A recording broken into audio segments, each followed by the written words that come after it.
Warshift is a hybrid real-time strategy tactical shooter piloting simulator made by some guy. This sounds like a dismissive insult, but I think it is important that we take a step back and acknowledge the situation.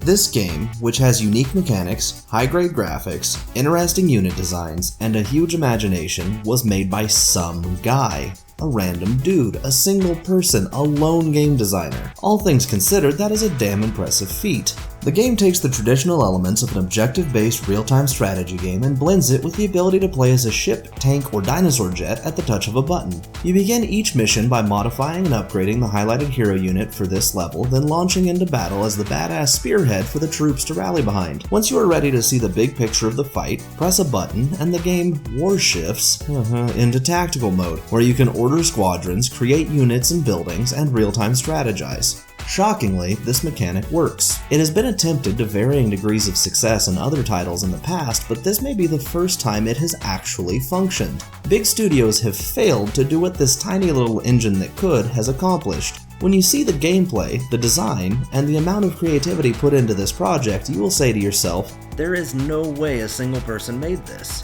Now, I do have a lot of praise for this game, and Cyril Magma, the lava monster who created it. However, there are a lot of cracks and flaws that should be addressed if it is to get the attention it deserves. Perhaps the most glaring issue you will notice is that the difficulty curve is like being in the Holocaust. You start out being told exactly what to do, and you take a cheerful train ride through the Polish countryside, then all of a sudden you're being held at gunpoint and being forced to run face first into an oven. The training missions can be finished by accident. They teach you to press the tab button. I started the first level and was about to make a unit when trumpets started blaring and confetti rained from the sky. To my confusion, this happened 2 more times. Bolstered with false confidence, I entered the first story level where I was ordered to make a beachhead. I was the top of my training academy, Buster. Let me show you. Aside from the difficulty, most of the vehicles handle like Gary Busey drunk driving a Zamboni, and a lot of the hero unit's special weapons have a frustratingly long cooldown period that can downright kill the fun. The Archangel unit especially moves and attacks the way a horse in an Elder Scrolls game tries to scale a cliff. Cypress Mandelbrot also desperately needs to hire some writers.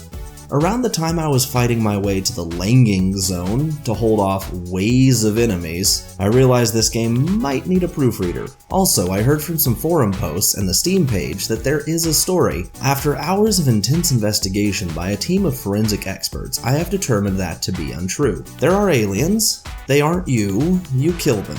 There are little intro cinematics before a level, but they describe fuck all. It's really a shame because the designs of the ships and the world scream personality in giant glowing letters, but the actual execution is just, "Alright soldier, we need you to kill some monsters. Over and out." I'm going to reiterate that this game has a fucking dinosaur jet and a jetpack angel ninja, and somehow manages to have a completely lame, boring, non-existent story.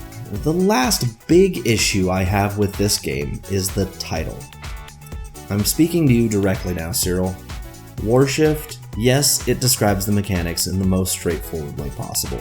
Yes, that will probably make it popular in Germany, but you need to come up with an actual good title that fits the spirit of the game more. Then say that there is a Warshift mechanic as one of the selling points on the store page. The name Warshift is like if Stardew Valley called itself Pixel Farm, or if No Man's Sky called itself Space Disappointment. You have a fucking dinosaur jet, you can come up with a better name.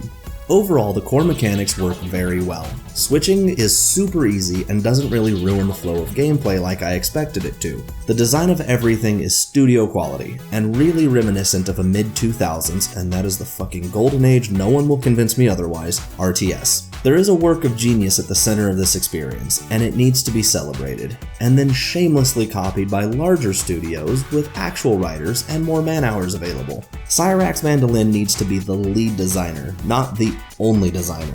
There is so much talent here, but getting to experience it can be extremely frustrating.